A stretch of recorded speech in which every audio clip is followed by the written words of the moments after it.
Olá, está no ar mais um programa, o programa Fala Vereador, e conosco está a vereadora Amanda Gontim, lembrando que nós estamos no início da gravação do Fala Vereador desse ano de 2021. A vereadora Amanda Gontim foi eleita pelo PDT e está aí na leva mesmo dos vereadores que foram eleitos aqui na Câmara Municipal de Uberlândia, a renovação quase plena aqui na Câmara, e nós agradecemos a sua participação, viu, vereadora? Muito obrigada pelo convite, é um prazer estar aqui com vocês pela primeira vez. O início, né, de 4 anos aí que já começou, né? Sim, confesso que é um grande desafio, tem sido aí um período de adaptação, conhecimento da casa, das pessoas. Estou bastante feliz de estar nesse espaço, de poder contribuir com a qualificação do debate político tão necessário dentro da nossa casa legislativa, que precisa aí de ser novamente recreditada pela população, né, tendo em vista inúmeros escândalos que nos envolveram no passado. E acredito que eu, com os demais vereadores dessa nova legislatura, temos uma grande missão e uma grande responsabilidade com relação a isso também. Sim, vereadora, a gente está assim, como que os vereadores entram, a população tem uma expectativa muito grande, e é como que uma contagem regressiva, né? O trabalho de vocês é muito visto, a população cobra muito, mas antes dessa questão aí da vereança, né? Qual foi sua pretensão primeiro ao cargo, qual é o seu legado, vereadora? Bom, eu sou uma advogada, me formei na Universidade Federal de Uberlândia, sou aqui da cidade e dentro do direito, na advocacia, eu atuo nas causas relativas aos direitos humanos, que me são muito próximas. Sou uma mulher com deficiência visual, tenho baixa visão, comecei a perder a visão no último ano da faculdade, que foi onde eu comecei a me aproximar de grupos de pessoas com deficiência, de mulheres com deficiência, dos quais faço parte nacionalmente. Participei também da fundação, da criação do projeto Todas por Ela, na Universidade Federal de Uberlândia. É um projeto de extensão que atua na assessoria jurídica voluntária a mulheres e crianças em situação de violência doméstica e de gênero. E nesses trabalhos todos, me aproximando muito desses movimentos, conheci novas realidades, pude aí me aprimorar nos direitos humanos e nisso me desenvolvi numa afeição muito grande pela questão das políticas públicas e vejo na política um instrumento de transformação social do qual quero fazer parte, quero poder contribuir. E esse foi um dos meus grandes motivadores. A política não veio até mim, foi uma construção feita ao longo do tempo e da minha trajetória de atuação dentro dos movimentos também, na faculdade e após também, atuando aí em conjunto com coletivos, grupos nacionais. Fui também fazer palestras na ONU, lugar onde eu conheci outras visões e percepções de realidades muito distintas que me motivaram a buscar esse caminho também e poder contribuir com esse debate pelos grupos vulnerabilizados da sociedade, os quais eu represento e faço parte. Vereadora, com relação, antes da gente entrar nessa questão do caminho aí que você viu com relação ao parlamento para essas políticas públicas, você já tinha projetos anteriores, né? Projetos concretos de atuação? Sim, eu contribuí, ajudei a fundar o projeto Todas por Ela na universidade, o projeto Somos também, que atua com a população LGBTQIAP+, dentro da Universidade Federal. Esses são os projetos consolidados de extensão na universidade. Fui advogada voluntária do Escritório de Assessoria Jurídica Popular da UF também durante um bom tempo, onde me aproximei muito dessas pautas e trabalhando com o coletivo Helen Keller também, de mulheres com deficiência nacional, que é muito próximo à construção de políticas públicas nacionais para mulheres com deficiência. Então, são debates que eu sou muito próxima a eles e já atuo há bastante tempo. Tenho uma afinidade muito grande por essas pautas também. Com relação a esses grupos aí considerados minoria, né? Muitas pessoas às vezes não entendem ou então questionam com relação o fato desses grupos ou muitas vezes se isolarem ou quererem preferências, né? Como é que é essa situação, vereador? Bom, o que nós não queremos é preferência. Na verdade, nós queremos a legitimação dos nossos direitos, que nossos direitos sejam respeitados. Se dizem minorias os grupos, mas na verdade são a maioria da população, né? As mulheres são a maioria da população, negros são a maioria da população. A população LGBTQIAP+, também é bastante alta nos nossos índices. População com deficiência também. Então, são populações que têm seus direitos invisibilizados e muitas vezes não são levados a sério.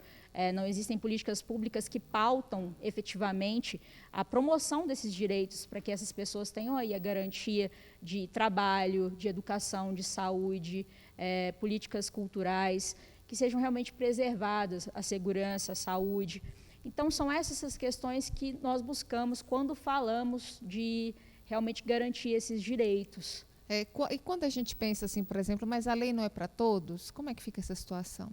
Bom, a lei ela é para todos, mas existem os privilégios de muitos grupos que são aí dominantes na sociedade, né? E a gente precisa ter um olhar mais crítico, um olhar mais multidisciplinar, enxergar também as interseccionalidades que nós chamamos, que são as diversidades dentro dos grupos, de classe, com relação à classe, a gênero, a grupos de pertencimento de orientação sexual, por exemplo, gênero.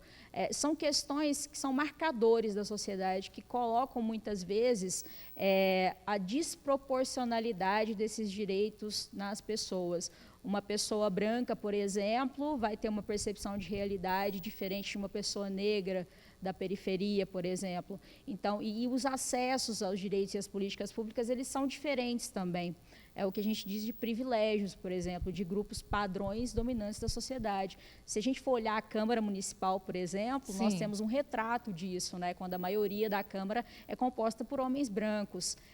E as mulheres são minoria ainda, apesar desse avanço significativo que houve nessa legislatura, de termos 8 mulheres, nós ainda conseguimos enxergar esses marcadores presentes na casa, por exemplo, e eles são um reflexo da sociedade. Nós precisamos aí buscar a promoção da equidade, que é a igualdade de oportunidade entre os diferentes grupos da sociedade. Agora, houve uma mudança muito grande com relação à representatividade aqui na Câmara esse ano, né? Foi o dado mais, quer dizer, o percentual mais expressivo. O que nós podemos chamar de uma representatividade formal ali, na forma, né, em si. Existe aí um número maior de mulheres, mas nós precisamos nos questionar quanto à representatividade real do que esses grupos representam, quais os interesses são atendidos, se realmente são pautados a busca, a promoção da equidade para diferentes setores da sociedade. A representatividade ela é mais do que só ser mulher num grupo específico, ou só ser mulher na Câmara, mas é o que essas mulheres buscam fazer, as políticas que elas buscam, quem elas realmente querem representar. Isso vale para todos os segmentos, assim.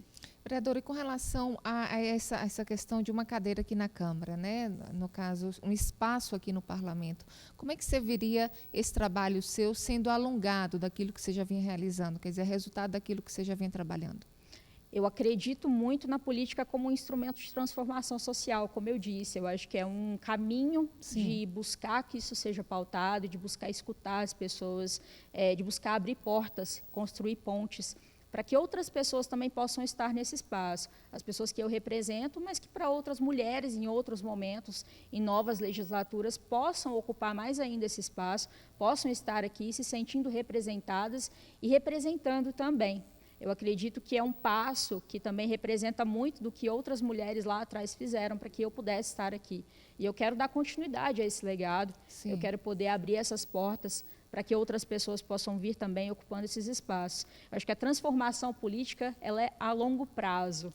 E eu enxergo muito disso construindo esses caminhos, essas pontes, conectando as pessoas nesses espaços. E poder aí traduzir isso dentro das políticas públicas que, de fato, sejam representativas e participativas, que a população possa estar aqui dentro da casa, possa ser ouvida, possa, de fato, participar desse espaço. Sim. Vereadora, mas já temos mais de um mês, né, de início de legislatura aqui na Câmara Municipal. Já dá para perceber desafios com relação a ao que se é demandado do vereador? Com certeza. É uma função muito nobre, muito importante da sociedade.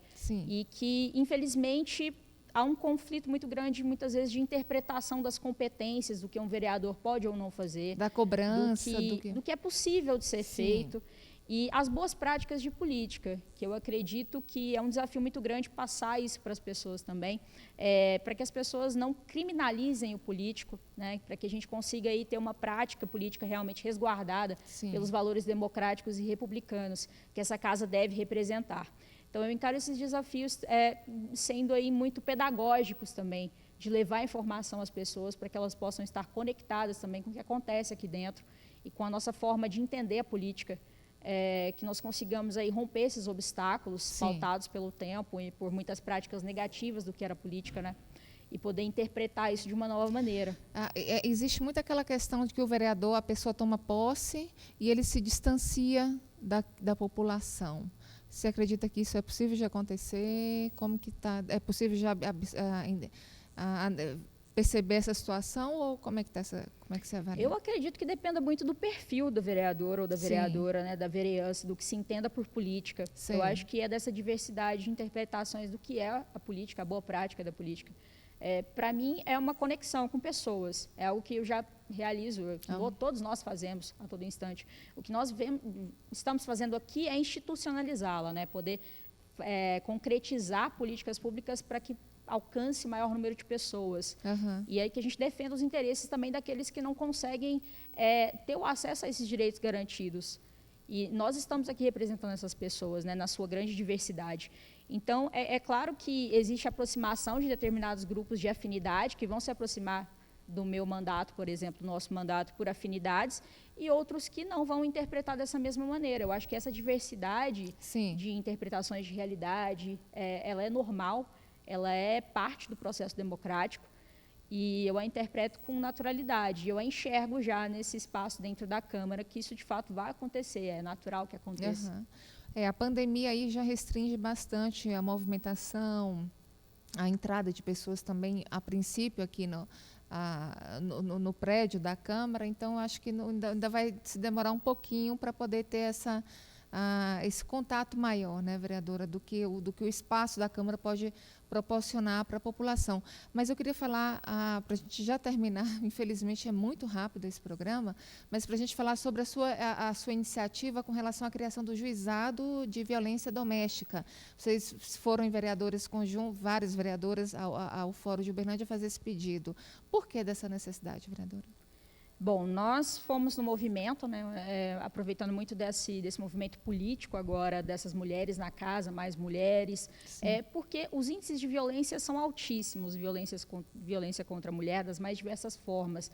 E Uberlândia ainda não existe uma vara especializada para isso. Apesar da competência não ser municipal, é importantíssimo que nós façamos esse movimento e provoquemos, né, o TJMG, Tribunal de Justiça do Estado, a criar essa vara em Uberlândia. Nós já temos um juiz substituto para isso. É necessário transformar para que a gente consiga ter um espaço aí de resolução desses conflitos que atendam as mulheres em suas demandas, tendo em vista os números altíssimos de violência. Na pandemia, esses números escalonam ainda mais, tendo em vista que a grande ameaça para a mulher é a vida íntima, é a vida privada, né? Ela sofre a violência dentro da esfera privada, que deveria ser o ambiente de resguardo de sua segurança, no qual ela não tem. Então, é importante que o Estado tenha esses instrumentos.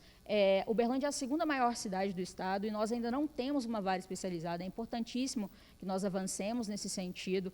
Uberlândia também precisa ter uma delegacia de plantão 24 horas para atender casos de violência doméstica, o que ainda não é uma realidade. Esses movimentos, eles são fundamentais para que nós consigamos aí ter respaldo e segurança para as mulheres na cidade. Sim.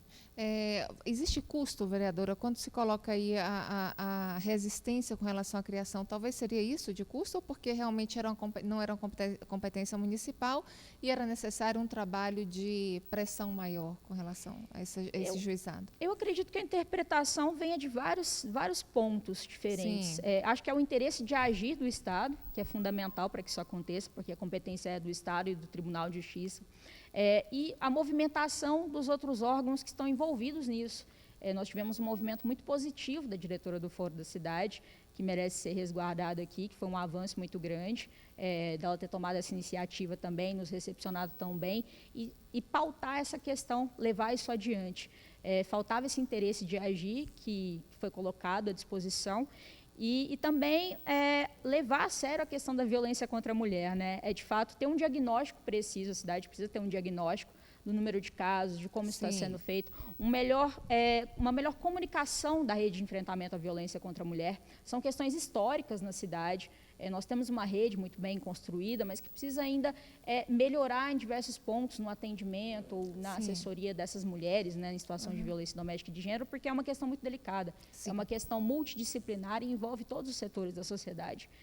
Então, eu acredito que seja uma interpretação que requer uma análise mais aprofundada. Além da questão da violência contra a mulher, também tem a violência infantil e é necessário, acredito, que trabalhar a prevenção. Não sei como é que seriam esses caminhos, mas a gente vai falar sobre isso em outra oportunidade, porque o nosso programa já chegou ao fim. Agradeço a sua participação. Espero novamente uma nova agenda, viu, vereadora? Muito obrigada, estou disponível para qualquer agenda. Vai ser um prazer falar com vocês. Agradeço a quem nos assiste e nos acompanha. Que bom. Muito obrigada. E nós agradecemos a você também, telespectador.